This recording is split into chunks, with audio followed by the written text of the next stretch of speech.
I'm Al McFarland. Welcome to Conversations with Al McFarland, broadcasting from the Marcus Garvey House here in North Minneapolis.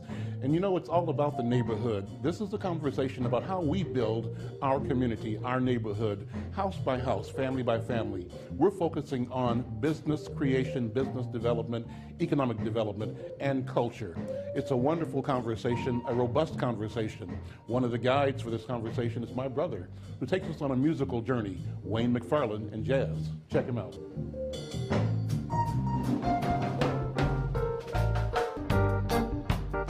In my room, I feel good when I'm thinking about my neighborhood. You told me I could not change. Okay, good morning. I'm Al McFarland, and I normally say welcome to Conversations with Al McFarland. I host a weekly public affairs, public policy broadcast that tries to engage our people. Our people are people of color, people who are alive, no matter what color. Engage our people, connect our people around the neighborhood and around the planet. And the idea is that we believe we have to be responsible for telling our own story, projecting our definition of who we are, and declaring both to ourselves and to humanity, to the world, our interest and fighting for our interests. Fighting in a good way, not combat in the sense of divisive, but fighting, struggling to argue the best outcomes for our families. At the end of the day, we always know that we're all mothers and fathers and sons and daughters, brothers and sisters, and we have similar interests no matter where we are on planet Earth.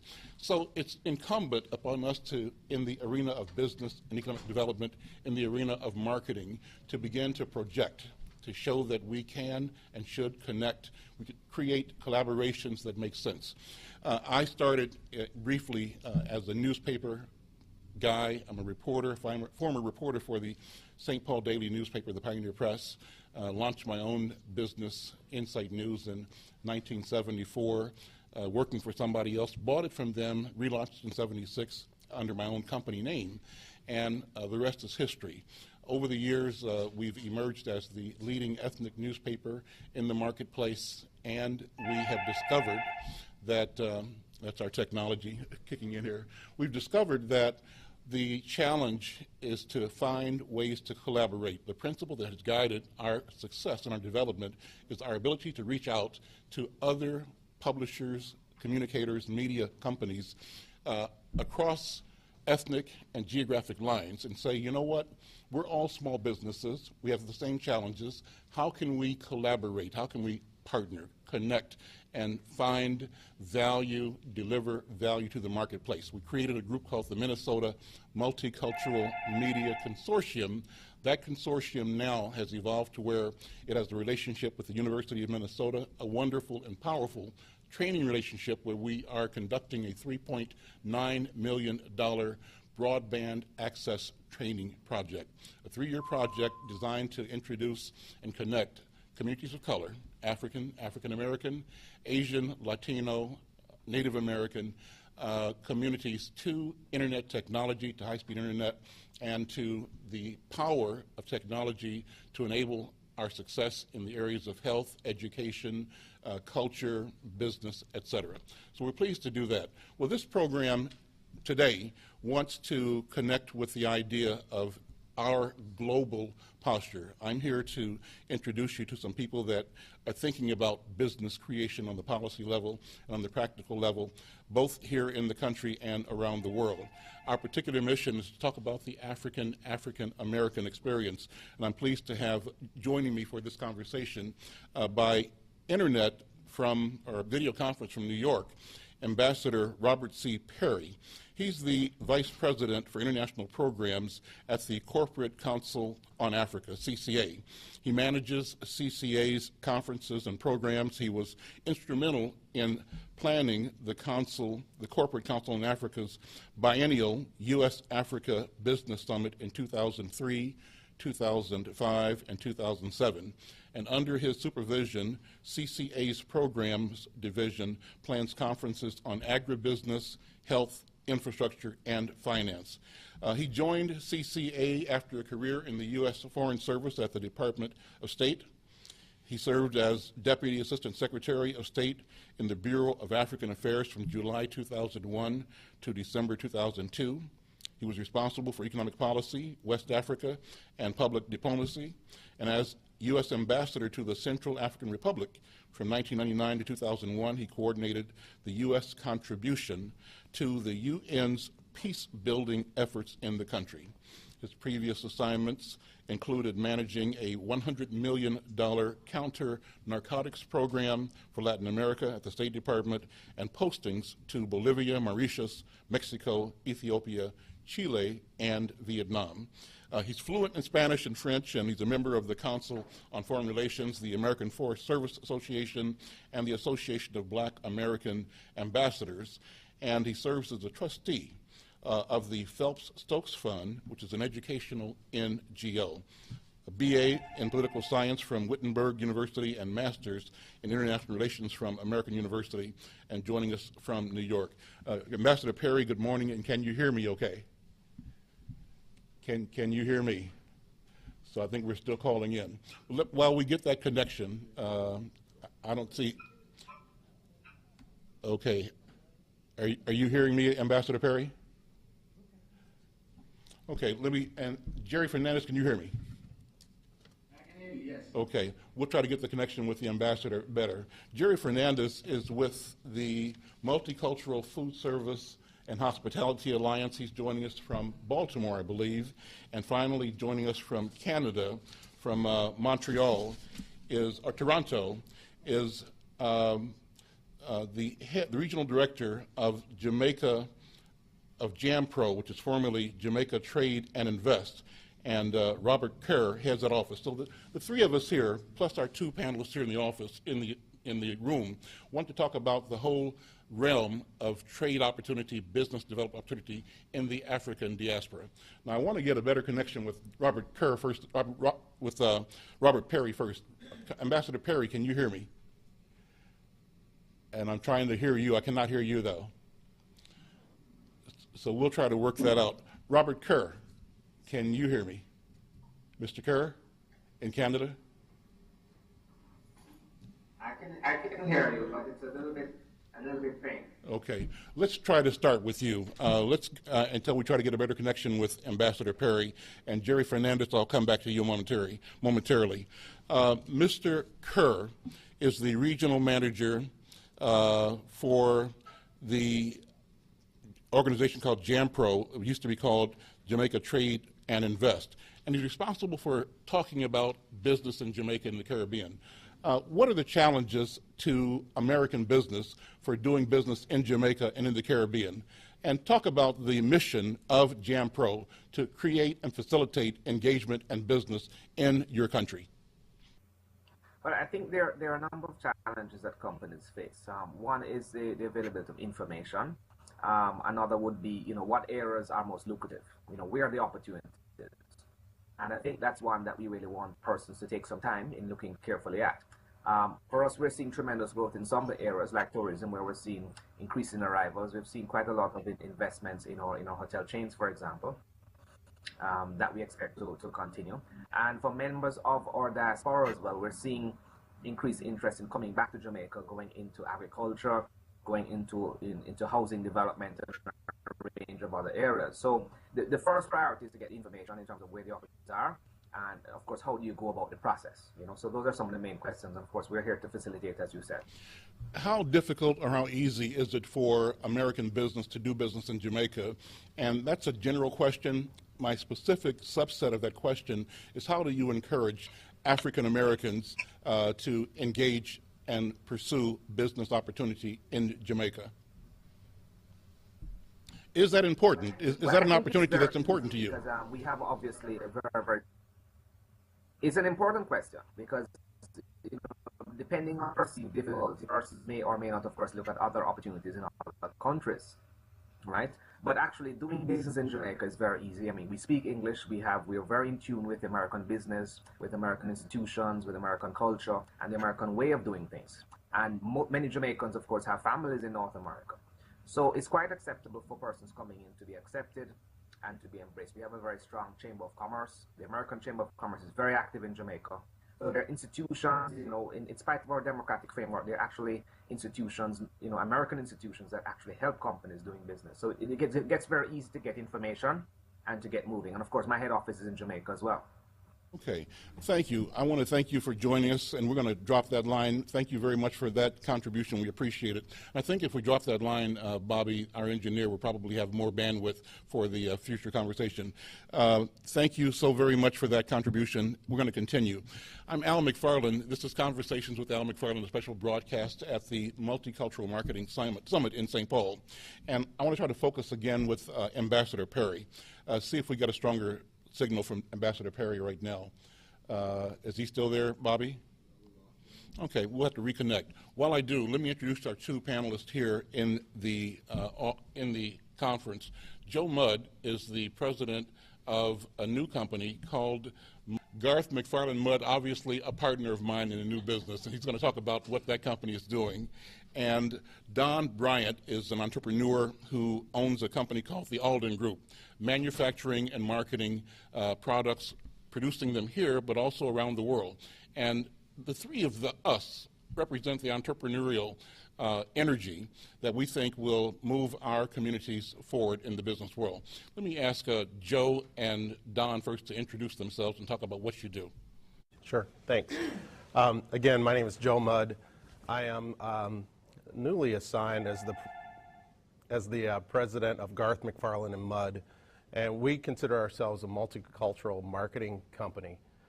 We connect products and services back to Fortune 500.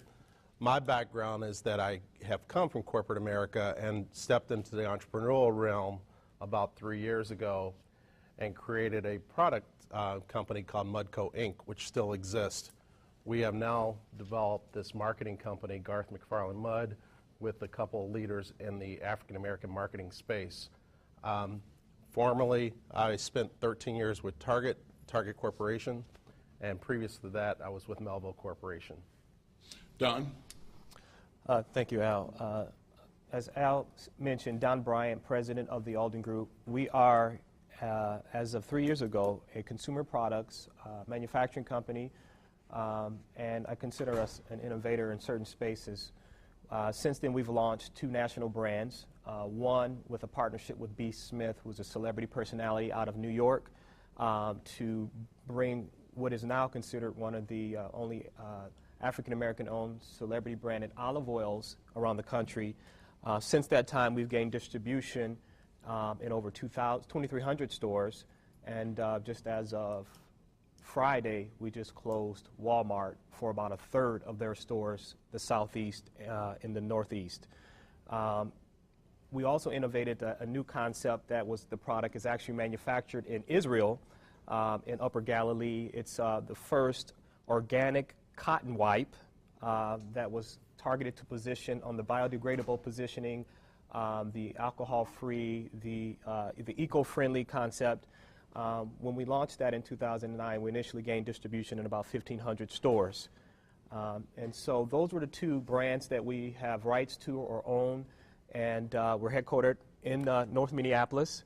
And right now we are, as something Joe mentioned, we're looking not only to distribute products and service, of course, the retail and gain the distribution nationally, but we're also starting now to look internationally for distribution.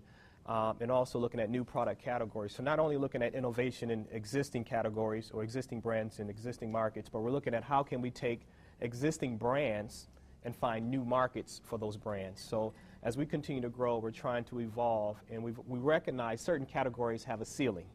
Certain categories are extremely competitive, like olive oil, extremely competitive and commoditized market, but we recognize that once you gain the distribution, once you have the relationships in place, those relationships have value, and we're looking at how can we take that value and leverage that value in those relationships for new markets.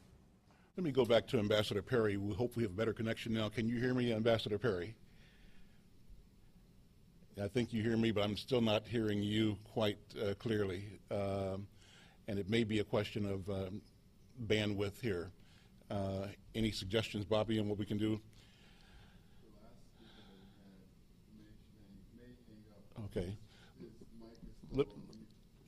Check your microphone to see if it's on mute, possibly, Ambassador Perry. If it's not, let me ask maybe Mr. Carr to hang up right now, and then we can see if that frees up bandwidth. So let's try. Ambassador, can you hear me now? And can you hear me? We still don't hear you. Okay, we'll keep working on that. Jerry Fernandez, you hear us, right?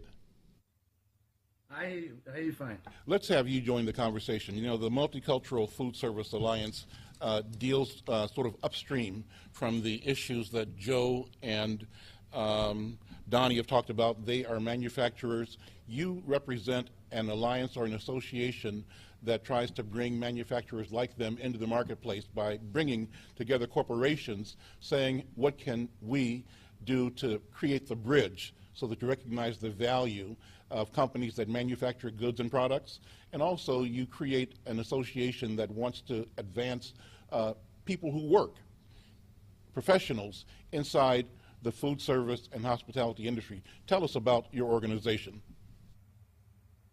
Well, we've been promoting diversity as a solid business practice for 15 years, beginning back in 1996 when I was with General Mills.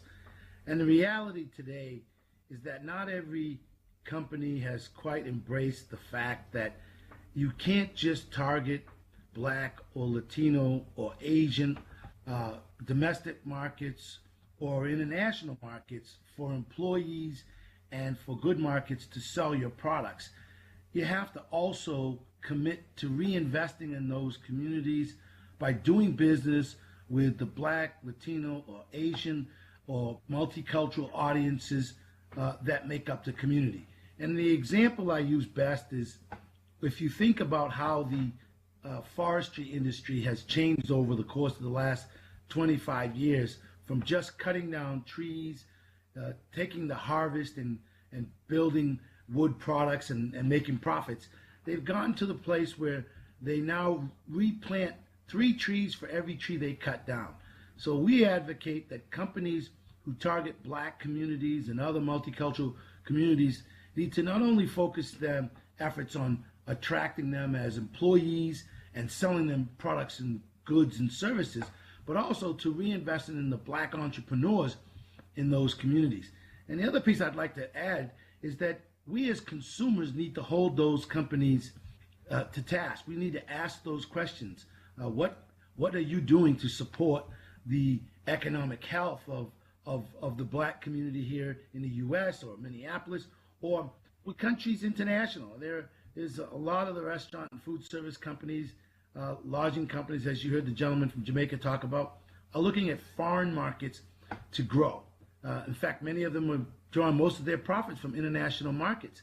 And the question that needs to be asked is, are people of color being participants in that flow of the economy?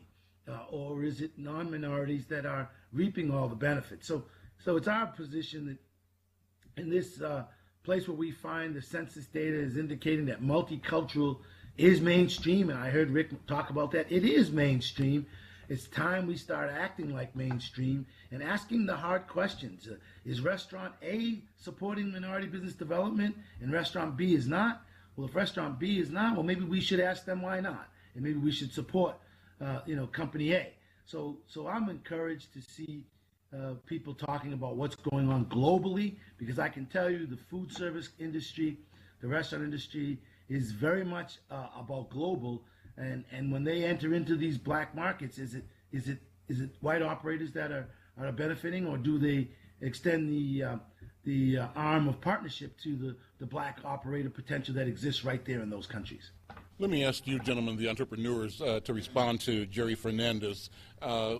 What are the strategies to make sure, number one, that you sell a quality product, that you're prepared, that you deliver quality and value, but that you get beyond barriers, barriers that, in a sense, don't make sense, that keep us at the margin or excluded? How have you dealt with that? Joe? Yeah, I've addressed this before, and if you've heard it, I apologize, but it's worth repeating, to be prepared.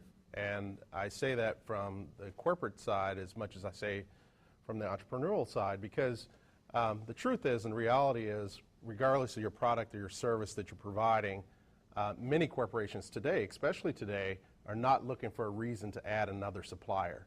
And so you have to understand that going in, and also understand what it means to differentiate yourselves and be prepared. So what I would recommend and what we try to do is to understand the marketplace, understand market share and what that company's trying to achieve through your product or service. So in the case of Garth McFarland Mud, we're approaching Fortune 100 companies trying to sell them on the multicultural marketplace. We need to understand what their current market share is in those marketplaces, what we can bring that differentiates ourselves. And we've had some success. We've had some penetration with some pretty large national companies because we bring a differentiated value proposition, being that we know how to get to a market that they're interested in that they've not been able to do so in the past. But if we don't have that differentiation, if we don't do our homework or understand what it is we're offering, we're going to get left at the front door. And that's a fact. And that really comes from my corporate experience. I was somewhat the gatekeeper for Target for half of my career. And I can tell you from experience what that's like not to let you in, or why we don't want to let you in. But when you come with a compelling argument and something that's going to differentiate you, we will listen to you. Don Bryant, Yeah. same question, and what's your response? And tie it into the concerns being raised by Jerry Fernandez. Yeah, I think there's two areas that I would say that we need to focus on. Is number one, innovation, and number two, really understanding the markets that we're trying to go into. And the markets that we're trying to go into oftentimes are driven by economics. But I have considered for myself and our organization certain international markets, not to necessarily to enter, but to maybe bring products from those markets to the U.S. market. And from that distribution perspective, that's really, as a small business, where I saw the easiest route, because we understood this market the best. We understood the U.S. market. We understood the dynamics. We had relationships in place. However, as you grow, as we consider other markets, I think it's important to build relationships with partners, distribution partners in those markets. Oftentimes, we don't understand the political or the cultural dynamics enough to successfully and affordably enter those markets. And as a small organization, you don't really want to spend a lot of dollars making mistakes. You want to build relationships that allow you to minimize those mistakes and minimize the cost to effectively penetrate that market. So I think identifying who those partners are and working with those partners, establishing value-added relationships legally that will allow you to get into those markets are critical. Recently, Jamaica was a market we were interested in bringing in a product from Jamaica. They have some wonderful healthy snack products, cassava chips and banana chips that are all natural, that are consumed in the Caribbean markets. They're very popular in Florida, but they're not nationally distributed. And that, as you know, the healthy snack market is a very large market. And it's a market that typically the entrepreneur has the vision, maybe not the capital, but has the vision to maybe produce and penetrate that market on a regional level. And if you have a national plan, you can quickly, grow that market. So I've seen other companies do it. Those are some products that we've considered in the past. But I think that's what we have to do. I think understanding what market are you best equipped to succeed in, and then establishing relationships outside in new markets to successfully penetrate those markets. Jerry Fernandez, I think you're talking about a couple of dynamics here. Number one, as these gentlemen said, how to organize and strategize, prepare products to deliver to the market. But you're also talking about the receptivity on the other side.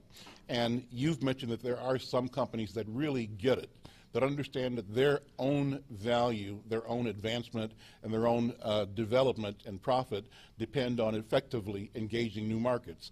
Name some stories, if you would, of companies that you think exemplify the awareness that everybody should be attuned to and that would advance us and them if their practices were followed throughout the industry? Well, I'd like to first pick up on something that I think Mr. Mudd said about the need to supply. Companies are not looking to add another supplier. You absolutely have to have a differentiator. In the days of somebody doing business with a minority company just because the minority are probably gone. The other gentleman talked about, I think it was Mr. Mudd, talked about being with Target. Clearly, companies are not going to add you as a supplier if you're not adding value. But I think you can talk about that and talk about what companies and their knowledge around the cultural groups they represent can bring to the table. So, for example, the minority operators who supply Darden restaurants. Darden is Olive Garden and the Capitol Grill and Longhorn Steakhouse and a number of others. Often gives input to the company on issues that they struggle with, and we've also seen minority franchisees become the focal point for developing new markets. IHOP in Manhattan opened up a restaurant there a number of years ago. I think a group of black doctors were behind that. That thing is just producing cash hands over fist. I think in Olive Garden, the Brooklyn restaurant there, I actually think it's the Red Lobster restaurant there is like the second highest grossing Red Lobster in the system. What minority suppliers can do is help understand how to make connections in the community that add value, that help them attract the talent that they need and understand the cultural nuances. On the manufacturing side, PepsiCo has a couple of great products out there that are flavored with guacamole, et cetera, which came directly from the Latino employees on the production line. So I think minority suppliers, MBEs, minority businesses need to think about how they can add value beyond just the product, because if it's just a product, it's no different than anyone else, and companies aren't going to be open to that. The other thing I heard was around innovation, and I think people who understand the culture, regardless of where the group is, understanding the cultural competencies, the cultural knowledge of what goes on in the community is how companies are going to come up with new innovative ways to deliver products and services and really to meet the needs of the consumer at the end of the day. But back to my original point, I don't think it's anything wrong with asking or illustrating or pointing out where companies can benefit if they make the extra effort to work with MBEs, because a healthy minority community who is providing you employees and providing you customers is only more healthy when the minority operators, such as the two you have in the room, when they have healthy businesses, when they're getting an opportunity, a fair opportunity to participate and compete for some of these contracts. But the reality is I have seen many operators in our industry who've got good products and just didn't get the chance to pitch it when in fact they might have had a lower price point because of the good old boy network. So I think some of that still exists. I certainly agree with Joe's point about they're not looking to add new suppliers, but cultural perspectives will help drive the innovation, and I think we shouldn't back away from the fact that, hey, reinvesting in the community is a good thing for the business overall. Let's check now. Dr. Perry, we still see you on our monitor here, but I'm not sure if we have an audio with you yet. You hear us, I think, because you're smiling, but can you see if we can hear you? Can you say something, Dr. Perry? Yeah, so we still don't have audio on you yet. We're working on that. So thank you for your patience and for standing by, Dr. Perry. We want to talk about Africa and how this business can connect us and how Africa represents an opportunity. What's the political environment and landscape that can be one that can help develop and connect the African American community? You know, as we created the Minnesota Multicultural Media Consortium, we created a wonderful new website. It's called multiculturallife.org. It's unique because it amalgamates the content from several ethnic newspapers: Insightnews, Mshali, which is an African newspaper, African News Journal, serving the Somali community and African community, The Circle, serving the Native American, American Indian community, also the Asian American Press, and Latino Midwest. You see it here on the table. We're putting these together in one package, one platform. And the idea is that our stories, our experiences are similar. We simply don't take the time to notice the similarities. We also in creating this new platform the opportunity to acknowledge the connection between our communities here in Minneapolis and in this country to our home countries.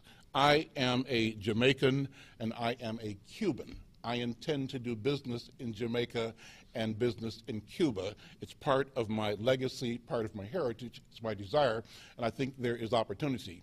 All of my Asian friends and Latino friends and Native American friends have this connection to the old country. Old country may be Wisconsin if you're Native American, right? But that's a good thing. How do we recognize the historical value that our cultures have brought to humanity and exploit those for the benefit of our own people and for our communities and for our country? So, gentlemen, I want to ask you again, how do you see business and our role as business owners connecting, enabling, empowering, and building viable families and communities that each hold their own in the world marketplace? Donnie Bryant. I think the way I would start, I'm preparing my son who's in kindergarten. He's 5 years old. I put him in a Spanish immersion class, and he's already teaching me Spanish as he comes home from school. And the reason why I stated that was because as I look at the next generation of our business, as I look at the future, I'm preparing him to enter into a global marketplace. I'm preparing him to be able to do business internationally and multiculturally. But I also think there is a responsibility that we have today, but also see, as I kind of touch on your point, there's a responsibility to develop business with, I would say, the mother countries that we come from, if you will. I look at the Jewish community as an example and the support that is given back to Israel. And some of my business partners are from Israel, and I value that, and I commend that connection and that relationship. And so I think as we speak about Africa, I'm always looking for the opportunity to build those relationships. I believe there are some raw material, some talent, equity that's there that can be exported outside to other parts of the world. And I don't necessarily feel that we have that connection yet in a way from a product standpoint. And I'm just looking specifically from a product standpoint. I believe that there have been some organizations that I know about who have capitalized on certain areas, certain countries, but I think there's much more to be done. And so as I continue to develop, I see that legacy, that connection as a tremendous business opportunity because there are certain distribution models that are established here in the U.S. That can capitalize on some of the products, some of the, and actually the value that's created in the country will be, extremely, tremendous. And so I think there's some opportunities there. I see a number of target countries that we should be working with in Africa. But I think there needs to be a coalition that helps bridge that gap and do it in a way that's mutually beneficial for both countries and both organizations. So hopefully I touched on the question a little bit. Yeah, sure. Joe Mudd, you've done business in China, for example, and we hope to do business globally through the new company. Same question. How do we prepare ourselves to not be marginalized by distance or by culture, but rather to use technology to eliminate distance concerns and use knowledge to embrace culture as part of the solution for business in the future? Absolutely. My experience has been, I've been to Asia half a dozen times in the last 3 years, conducting business, looking for suppliers, looking for opportunities to find better logistics to get product here. And what I find typically is, I remember my first trip being a little frightened because, it was all foreign to me and not knowing what to expect. And but once arriving and understanding a little more about the culture, I embrace it enough so that I encourage us to do it together. And I would say forums like this and coming to events like this allows us as a community to come together to share resources so that we can do what we think is otherwise impossible. So, when I tell people one of my core businesses is that I'm an importer distributor, You know, what does that mean? It means I import goods, bring them to the United States, sell them, distribute them and sell them, and try to sell back out to the Fortune 500 channels. We do that through consortiums, through connectivity with other people, through my Chinese American brothers who have helped me with the language barrier, through communicating via many levels of technology that's available today, including Skype, one of the simplest ways. But there's many ways to conduct international business without leaving the U.S. With the technologies that we currently have and that are available to us. But I emphasize this. I emphasize working together as minority groups within the United States. You know, I've been very fortunate in my career to have traveled extensively, but traveled the U.S. extensively, and I am fortunate, and this is a fact, I probably know 80% of the wealthiest African Americans in the United States, and that's because of some of my past roles. And what I've learned from those people is they didn't get there alone. They worked together. And so many times we hear people of color don't want to do that. But if we can work together and come together, like I look at Don, I'm proud of Don's success. We're in similar space, somewhat similar space, but I'm so proud of his success. I'm happy he's a supplier to SuperValue. I'm a supplier to SuperValue. If I can help him and he can help me, let's build our companies together, because the fact is we are still at a deficit as it relates to walking in those doors. And so let's stop fighting with each other and work together, because, you know, my last experience about Asia, it's a very big country, obviously, but it's a small marketplace in terms of what we're all trying to accomplish back here in the United States. And, you know, we still are the leader in the global economy. We still consume more goods and services than anybody else on the planet.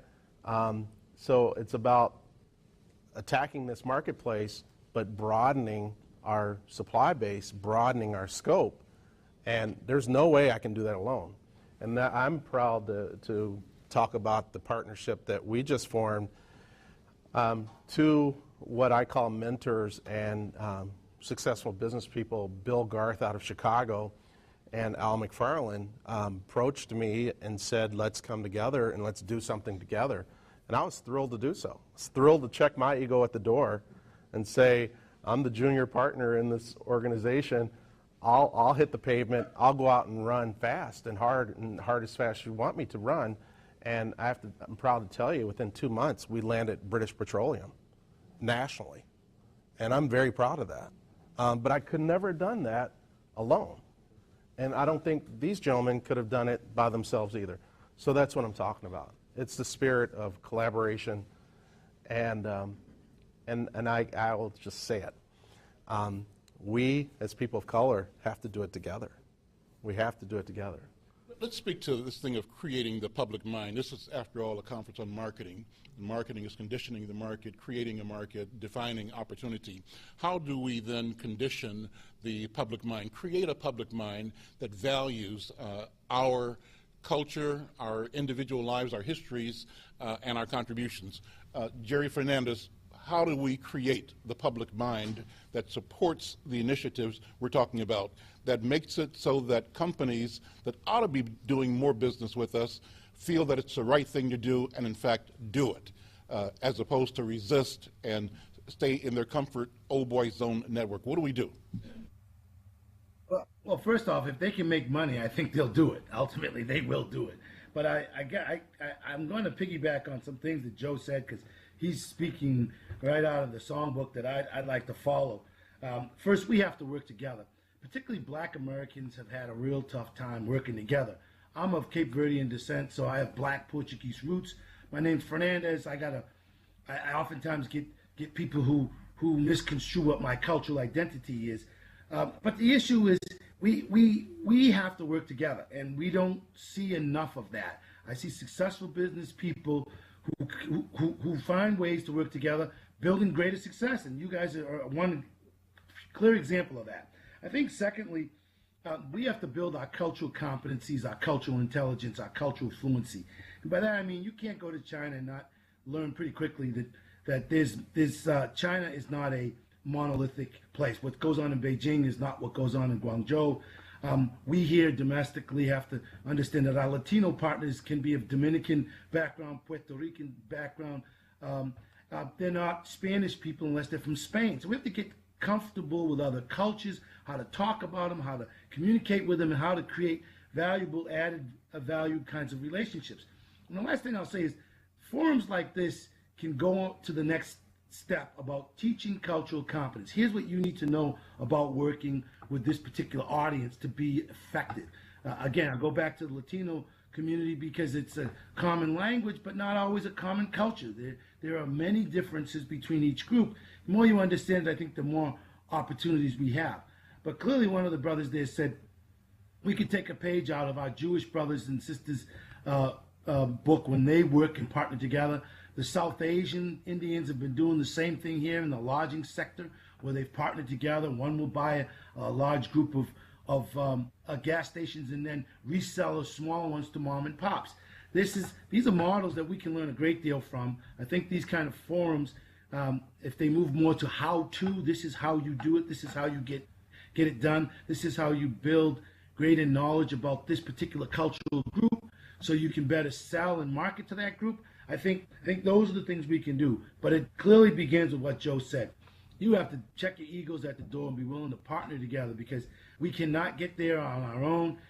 We're stronger together partnering within the black community, across groups, black and Latinos, blacks and browns. That's the way we're going to need to do it going further, because the demographics dictate that the Latino population with an 8-to-1 birth to death ratio, as compared to a 1 to 1.41 birth to death ratio for whites, and something slightly higher for blacks, is we're going to have a big Latino community here for us to partner with, and we'd be smart to figure out how to do that.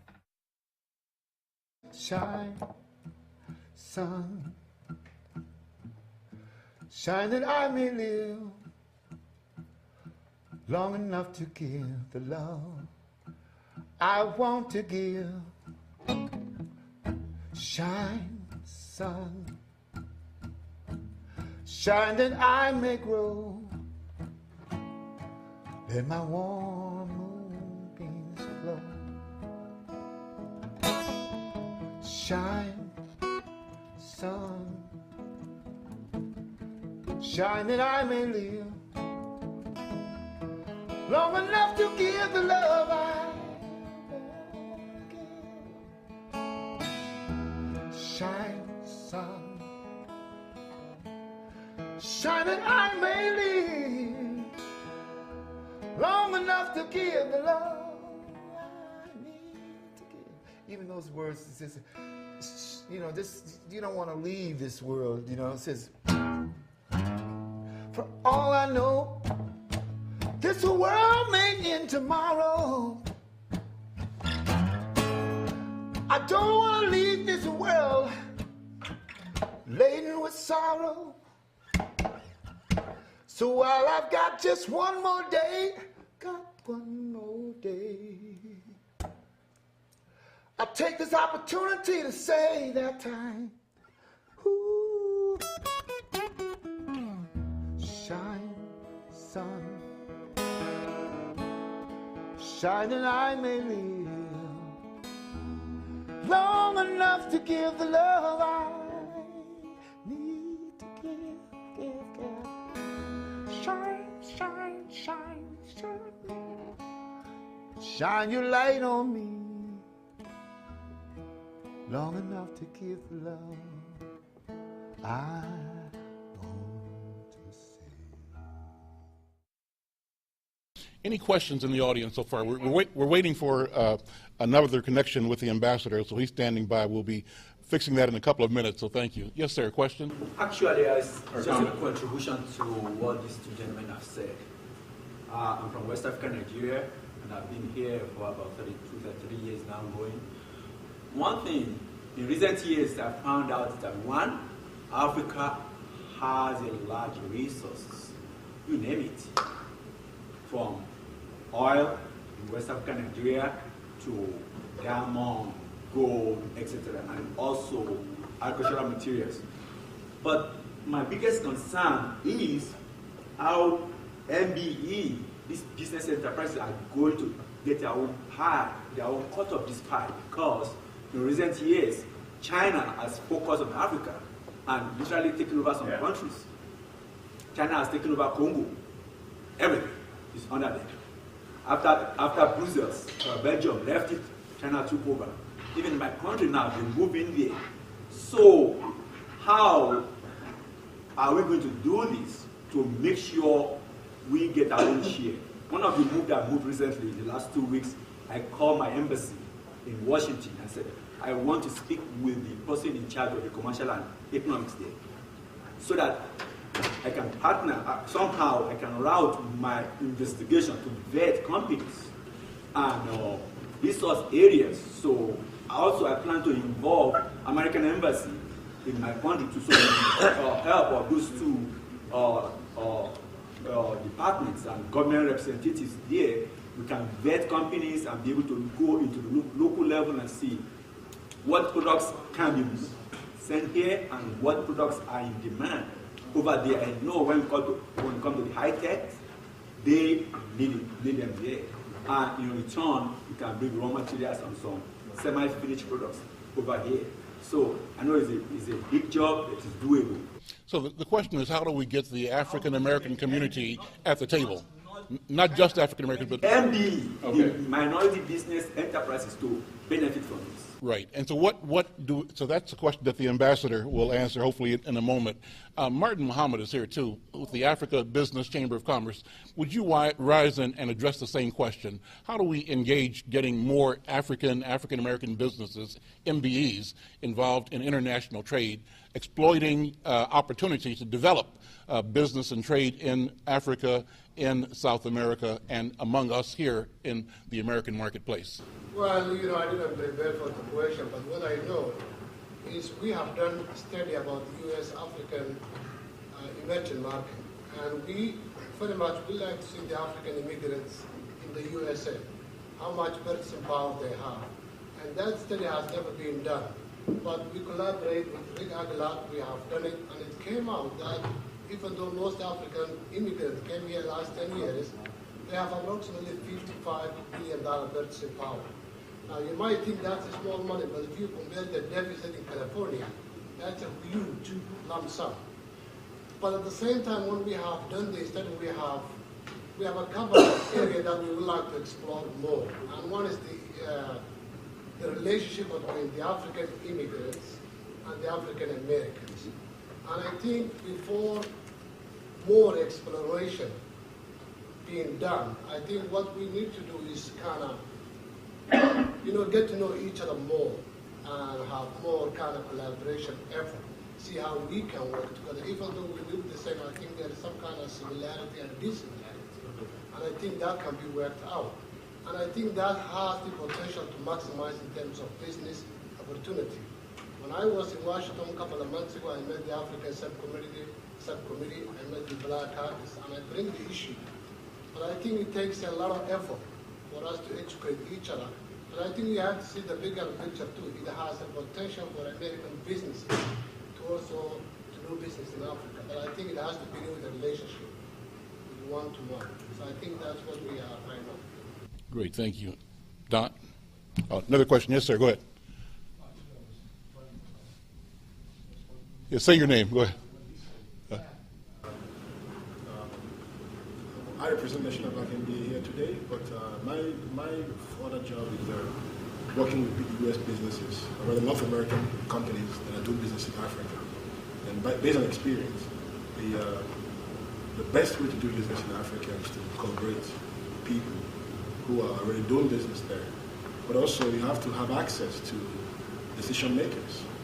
That's the only way to do business in Africa. So there are lots of opportunities, but you have to have access to decision makers. Because that's where decision makers really want to make things happen, but they can't get access to businesses here. And so most times you end up with people in the middle, and that's where all the horror stories you hear in Africa comes, people in the middle. And you keep, people waste your time, and one thing you have in abundance in Africa is time. And so People waste your time. So the best way to do it is to find ways to connect to decision makers and make business happen. Okay. Other comments, questions in the audience?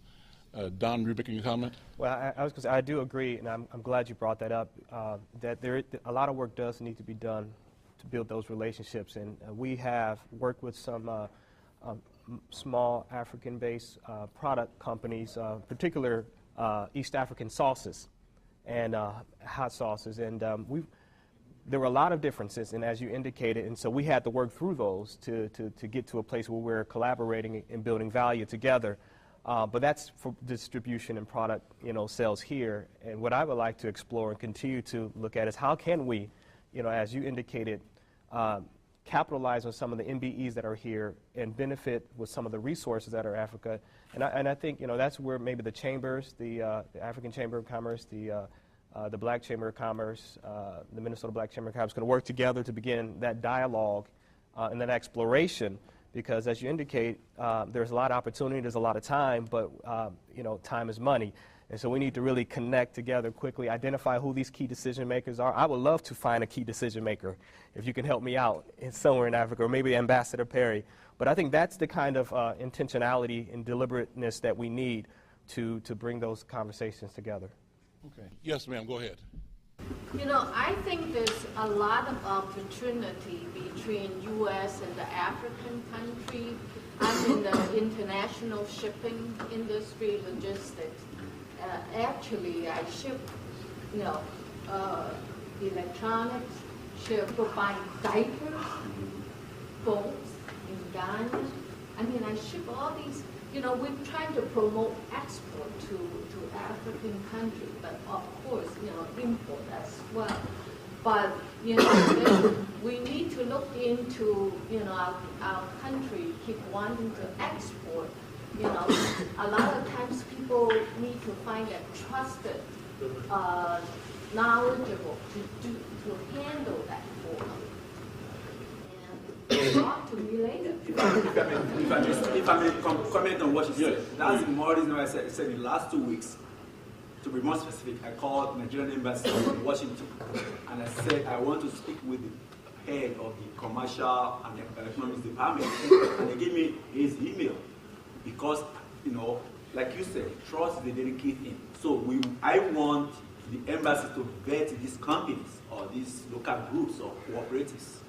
In return, I want to link American Embassy in Nigeria as well to vet this and have some insurance policy in state, because you don't want to lose your money. You don't want anybody to run away with your money. So if we get these two important government agencies as representatives, I think we minimize the risk. And they will tell you, company A is good, has made the standard, and the next thing is letter of credit from the bank, or else you won't ship anything across. So that's one way I think we can secure our money, our effort, everything, and make sure things are done right on international level. Okay. Yes, sir. Go ahead and say your name again. Yeah. So my name is Robert. Government is always a reflection of the people, and so you can't rely heavily on government. Like I said before, you got to find people who are reputable, who are already doing business here, who have things to lose, and those are the best connections towards Africa. Because even I'm surprised you're able to get through. Speak to somebody at the embassy, as you know, it's always a challenge trying to find people.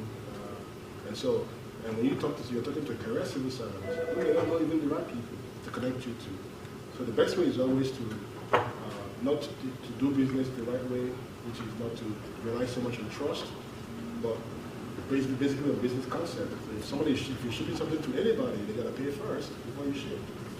That's how you start the relationship, and then we go from there. Okay. Well, I think that brings us to the close of this session. I apologize that we were not able to connect with Ambassador Perry. Hopefully I can connect with him for a one-on-one directly on our radio broadcast or succeeding television programs. So I thank all of you for being here today. I think this work and this discussion is important. It's necessary that we continue to focus on culture, business, politics, finding ways we can use technology and use our will and our awareness of the market, dynamics of the market, to create new opportunity. And I believe that we're on that path. I want to commend these gentlemen, Don Bryant of Alden Group and Joe Mudd of Garth McFarland Mudd. I want to commend Jerry Fernandez, who joined us from Baltimore, head of the Multicultural Food Service Alliance, and also Robert Carr, who is the regional representative of JAMPRO, Jamaica Trade and Investment. And thank also to Ambassador Robert Perry, Vice President of International Programs at the Corporate Council in Africa, though we were not able to make the connection. The interest is there, and I think we're on the right track.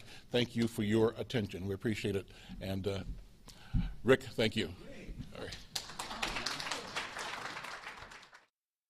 I'm Al McFarland. I invite you to join me regularly on Conversations with Al McFarland. What are we doing? We're talking about building connections in community. How do we create neighborhoods that work for neighbors and work for families? How do we determine what our role is in the world and how we can be players in creating policy direction that reflects our interest in the world? Conversations with Al McFarland on this channel. Thank you for watching. Good evening, ladies and gentlemen. We got to say good night.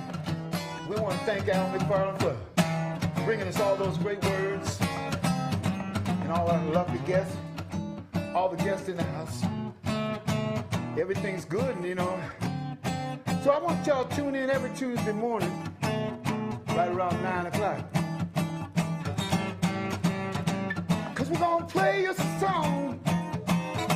All the guests will be home. We'll be feeling like talking. Have a robust conversation. All our guests in the house. 2 million people out there. I know you're listening on the internet. KFA High. Come on, listen to the show.